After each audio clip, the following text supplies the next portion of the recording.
하나님의 말씀 구약성경 느헤미야 7장 느헤미야 7장 1절로 끝절 말씀 73절까지의 말씀을 읽겠습니다.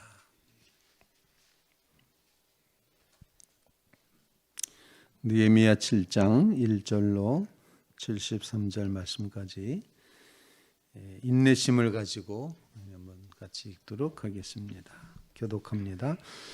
성벽이 건축되되 문짝을 달고 문지기와 노래하는 자들과 레위 사람들을 세운 후에 내 아우 하나니와 영문의 관원 하나냐가 함께 예루살렘을 다스리게 하였는데 하나냐는 충성스러운 사람이요 하나님을 경외함이 무리 중에 뛰어난 자라.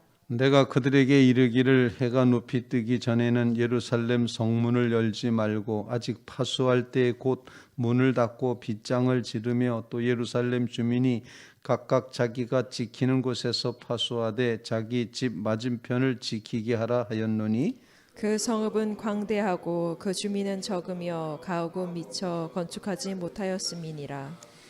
내 하나님이 내 마음을 감동하사 귀족들과 민장들과 백성을 모아 그 계보대로 등록하게 하심으로 내가 처음으로 돌아온 자의 계보를 얻었는데 거기에 기록된 것을 보면 옛적에 바벨론 왕 느부갓네살에게 사로잡혀 갔던 자들 중에서 노임을 받고 예루살렘과 유대와 돌아와 각기 자기들의 성읍에 이른 자들 곧 스룹바벨과 예수아와 느헤미야와 아사랴와 라하마와 나하마니와 모르드게와 빌산과 미스베렉과 비그에와 느흠과 바하나와 함께 온 이스라엘 백성의 명수가 이러하니라.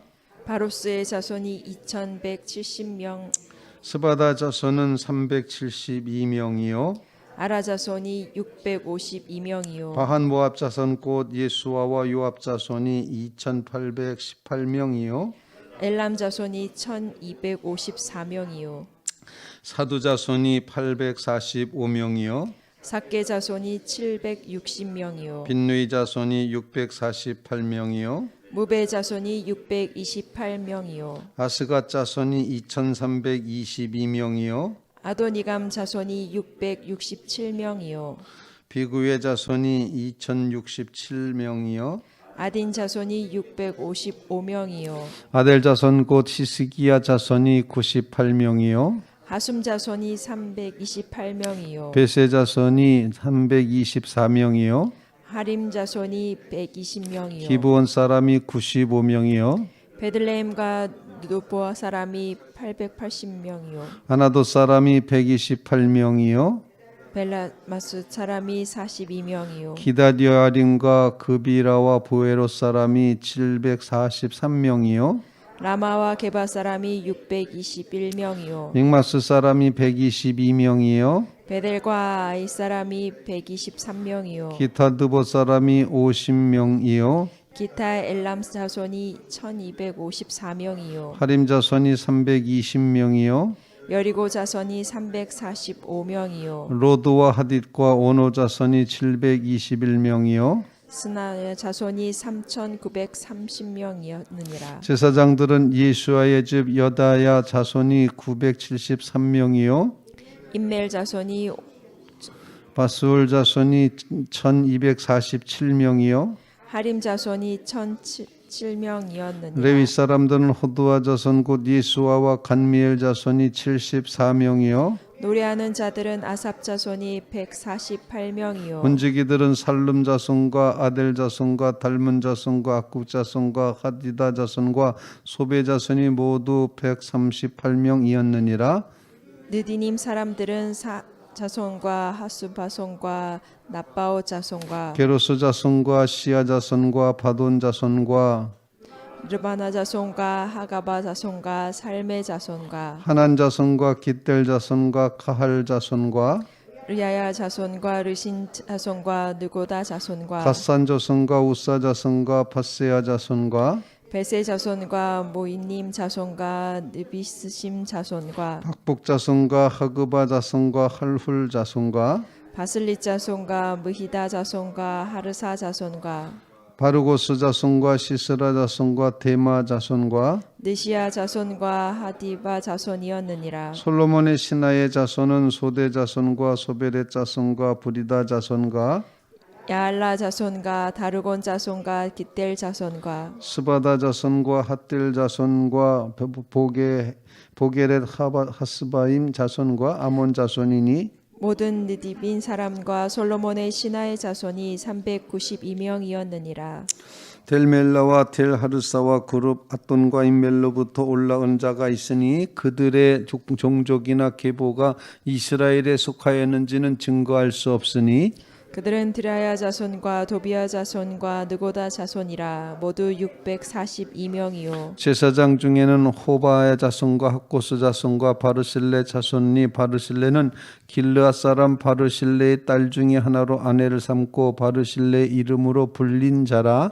이 사람들은 계보 중에서 자기 이름을 찾아도 찾지 못하였으므로 그들을 부정하게 여겨 제사장의 직분을 행하지 못하게 하고 총독이 그들에게 명령하여 우림과 둠림을 가진 제사장이 일어나기 전에는 지성물을 먹지 말라 하였느니라. 온 회중의 합계는 42,362명이요. 그 외 노비가 7,317명이요 그들에게 노래하는 남녀가 245명이 있었고 말이 736마리요 노새가 245마리요. 낙타가 435마리요 나귀가 6,720마리였느니라. 어떤 족장들은 역사를 위하여 보조하였고 총독은 금천 드라과 대접 50과 제사장의 의복 510벌을 몸을 곳간에 드렸고 또 어떤 족장들은 근 2만 드라크마와 은 2,200마네를 역사 곳간에 드렸고 그 나머지 백성은 근 2만 드라크와 은 2천마네와 제사장의 의복 67벌을 다 드렸느니라. 같이 이와 같이 제사장들과 레위 사람들과 문지기들과 노래하는 자들과 백성 몇 명과 느디님 사람들과 온 이스라엘 자손이 다 자기들의 성읍에 거주하였느니라. 아멘. 살아계신 하나님의 말씀입니다. 드디어 느헤미야가 성벽을 완성을 합니다.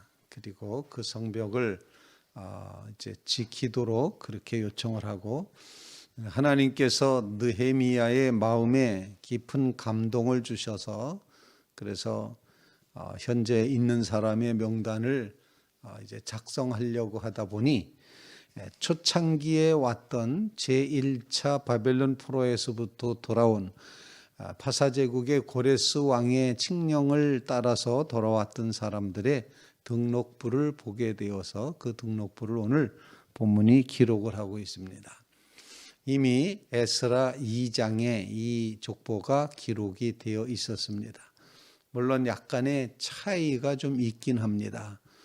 그것은 이제 주석하고 해석하는 사람들이 사본을 옮겨 적다 보면 이름이 한두 글자가 틀리기도 하고 이래서 차이가 있을 뿐 바로 하나님의 백성이 이와 같다라는 이제 그런 표현은 같은 정신으로 기록이 되고 있다고 이렇게 볼 수가 있습니다. 오늘 본문 말씀을 통해서 우리가 함께 하나님 앞에 기도할 제목을 나눌 수 있기를 간절히 바랍니다. 성벽을 건축하고 문을 완전히 다 달았습니다. 1절에 그렇게 기록이 되어 있습니다. 성벽을 완성시켰다 이렇게 표현할 수가 있습니다. 다른 말로 고백하면은 하나님의 도성이 세워졌다 이렇게 표현할 수 있는 거죠. 하나님의 도성이 세워져서 하나님께서 성벽을 빙 둘러 치셨다 이렇게 볼 때 오늘 성벽에 대한 묵상을 하며 하나님 앞에 기도할 수 있기를 간절히 바랍니다. 하나님의 도성을 우리의 마음속에 상상해 보실 수 있길 바랍니다. 하나님의 도성, 하나님께서 우리로 하여금 이렇게 성벽을 치라고 말씀하신 이 성벽을 치라고 하신 뜻이 무엇일까 곰곰이 생각해 보면 하나님께서 하나님의 것과 하나님의 것 아닌 것을 구별하시는 의미가 있다. 이렇게 생각이 됩니다. 성벽을 쌓기 전에는 다 통하는 공간이었는데 성벽을 쌓음으로써 이쪽 공간과 저쪽 공간이 완전히 구분되는 것, 구별되는 것, 거룩이라는 단어의 뜻이 구별 아닙니까? 구별하는 것. 하나님의 도성, 하나님의 영토, 하나님의 백성을 구별해내는 그런 의미가 있다는 것을 보여주고 있습니다. 하나님의 나라를 묵상하며 하나님께서 우리를 거룩한 백성으로 구별하여 내었음을 꼭 기억하시고, 하나님이 하나님의 도성을 세우실 뿐만 아니라 우리에게 하나님의 교회를 허락해 주셔서 이 하나님의 교회가 하나님의 거룩한 도성이 되어 세상으로부터 구별되는 것, 거룩하게 성별되는 것임을 일깨워 주시고 있다. 이런 마음으로 하나님의 교회의 거룩함이 계속 이어져 가고 유지되게 해 주시옵소서. 그런 간구를 주님 앞에 올릴 수 있기를 간절히 바랍니다. 하나님의 도성입니다. 하나님의 도성, 새 예루살렘 성이라고도 표현을 할 수가 있고, 이제 두 개의 왕국이 있다고 얘기했던 어거스틴의 고백에 보면은 세상 왕국이 있고 이제 하나님의 왕국, 천상의 왕국이 있습니다. 두 개의 왕국론 이렇게 표현하는데, 어쩌면 세상 왕국과 하나님의 왕국이 서로 충돌하고 싸우기도 합니다. 하나님께서는 하나님의 왕국을 넓혀가길 원하십니다. 다른 말로 표현하면 하나님이 마음껏 다스리는 세계가 점점 더 넓어지기를 원하셔서 하나님의 왕국을 우리에게 보여주시고 살게 하시고 누리게 하시고 또 걸어가게 하신다 생각합니다. 오늘 이 토요일 새벽에 하나님의 거룩한 왕국을 구별하여 세우신 예루살렘 성벽을 완성케 하신 것을 기억하면서 우리의 삶 속에 이렇게 하나님의 도성을 묵상하며 하나님의 도성에 들어와 있음을 확신하며 살아가는 믿음의 삶을 이루게 해 주시옵소서. 나는 하나님의 도성 안에 있는 존재인지, 나는 하나님의 도성을 들락날락만 하고 있는지, 아니면 나는 하나님의 도성과 전혀 상관없이 살고 있는지, 우리는 이 고백의 마음을 간직하며 하나님의 도성을 묵상하는 귀한 하루가 되시기를 주님의 이름으로 부탁을 드립니다. 두 번째로 오늘 본문 말씀이 하나님의 도성은 하나님의 보호하심이 필요한 것이었고 하나님의 택한 백성을 철저하게 보호해 주시는 구별하는 의미가 있을 뿐만 아니라 이 도성을 지켜가야 될 백성들이 필요하다 하는 것입니다. 오늘 본문 말씀 이제 2절 말씀을 같이 한번 읽겠습니다. 2절, 3절, 2절 말씀을 읽습니다. 시작. 내 아우 하나니와 영문의 간원 하나냐가 함께 예루살렘을 다스리게 하였는데 하나냐는 충성스러운 사람이요 하나님을 경외함이 무리 중에서 뛰어난 자라. 내가 그들에게 이르기를 해가 높이 뜨기 전에는 예루살렘 성문을 열지 말고 아직 파수할 때 곧 문을 닫고 빗장을 지르며 또 예루살렘 주민이 각각 자기가 지키는 곳에서 파수하되 자기 집 맞은편을 지키게 하라 하였노니. 성벽을 쌓고 파수꾼이 없으면 안 됩니다. 성벽을 쌓았으면 반드시 파수꾼이 있을 때라야 성벽이 의미가 있게 된다 하는 것입니다.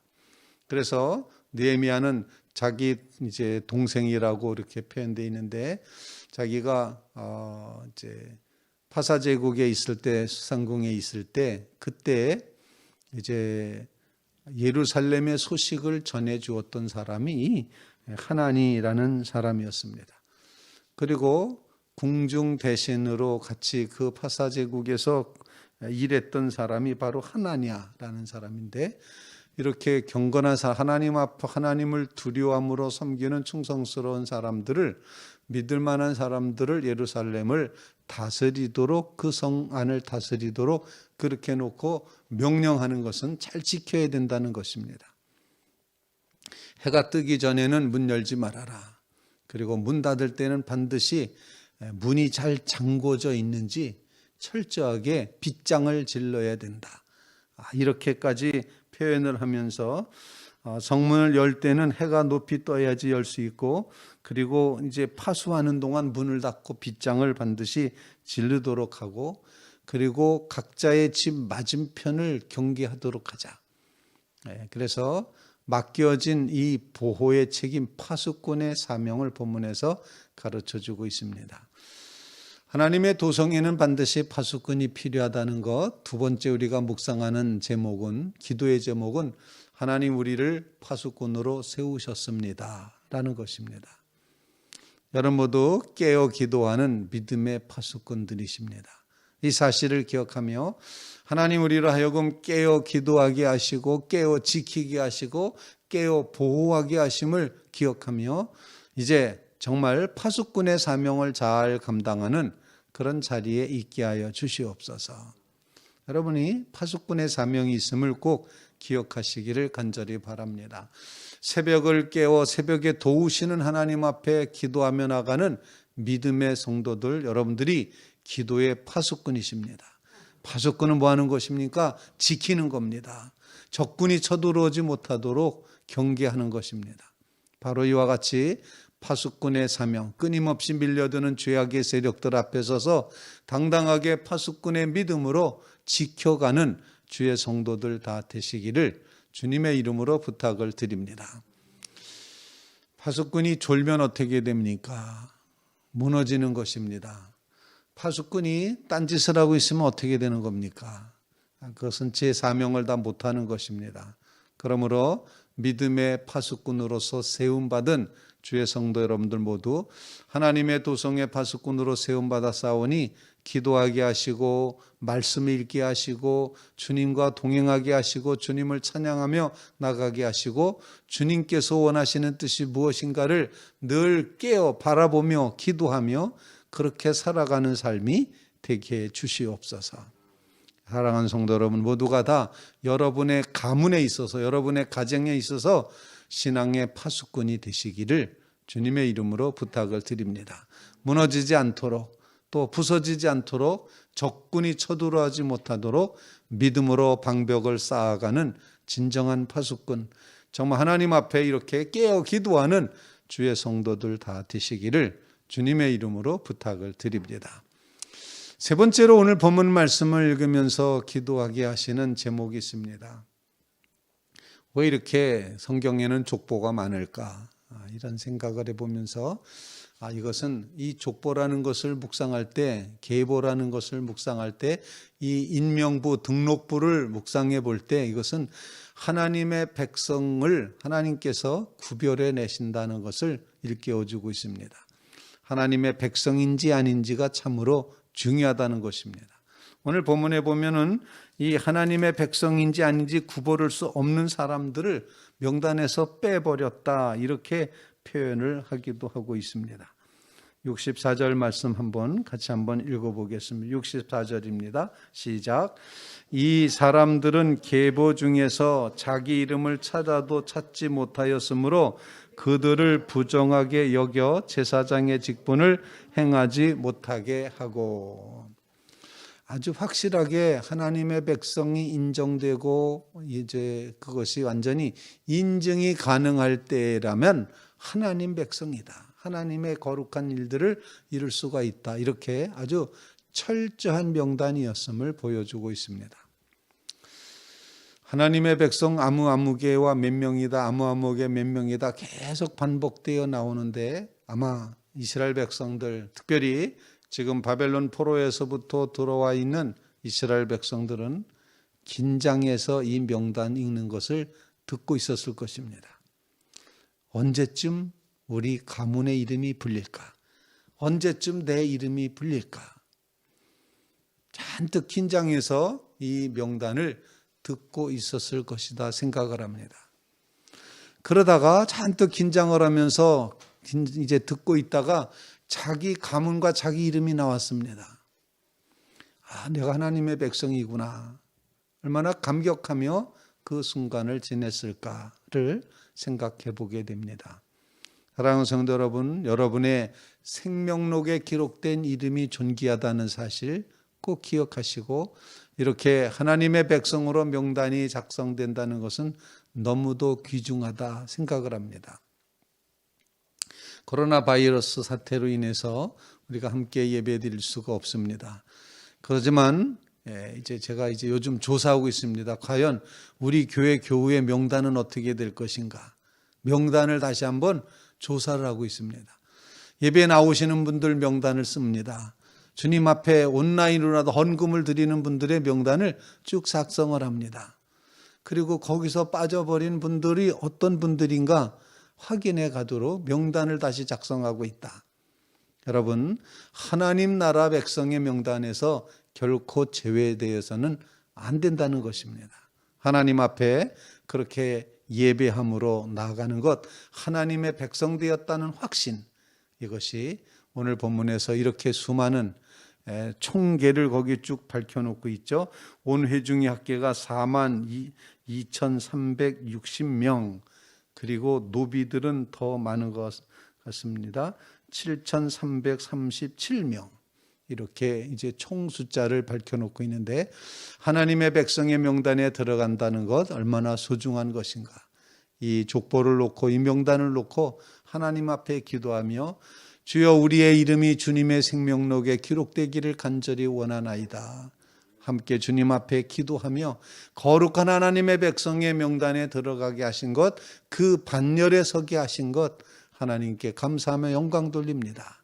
이렇게 고백하며 여러분의 삶 속에, 여러분의 가문에 여전히 이 명단을 기록해가는 믿음의 역사가 계속 이루어지시기를 주님의 이름으로 축원을 드립니다. 우리